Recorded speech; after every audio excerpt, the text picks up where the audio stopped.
À cet endroit a eu lieu la bataille d'Uhud, au cours de laquelle 70 compagnons du messager d'Allah, sallallahu alayhi wa sallam, sont tombés en martyrs. Parmi eux se trouvait le chef des martyrs, Hamza ibn Abdul Muttalib, qu'Allah l'agrée. Parmi les tombes des 70 martyrs, sa tombe est la seule dont l'emplacement est encore connu de nos jours. La visite de ce cimetière s'effectue comme pour tous les autres cimetières musulmans. Et elle n'est autorisée qu'aux hommes. Le messager d'Allah a visité les martyrs d'Uhud et a invoqué Allah en leur faveur en disant « Que le salut soit sur vous, habitants de ces demeures, croyants et musulmans.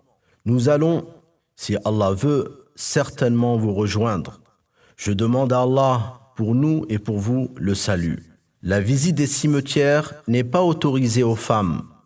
En effet, dans un hadith authentique, on rapporte que le messager d'Allah, sallallahu alayhi wa sallam, a maudit celles qui visitent les tombes et ceux qui en font un lieu de prière et y allument des cierges. Rapporté par Abu Daoud, At-Tirmidhi, An-Nasa'i et Ibn Majah. Le musulman ne voue un culte exclusif qu'à Allah seul et n'invoque pas les morts, ni ne cherche à obtenir la bénédiction des pierres ou de la terre.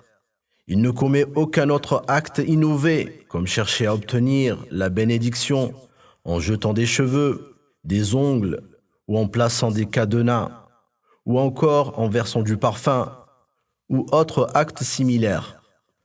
De même, il n'est pas autorisé à celui qui visite ce lieu de gravir le mont des Archers, avec une intention d'adoration, ni de faire des invocations à cet endroit, ni de chercher la bénédiction de quelque objet que ce soit à cet endroit.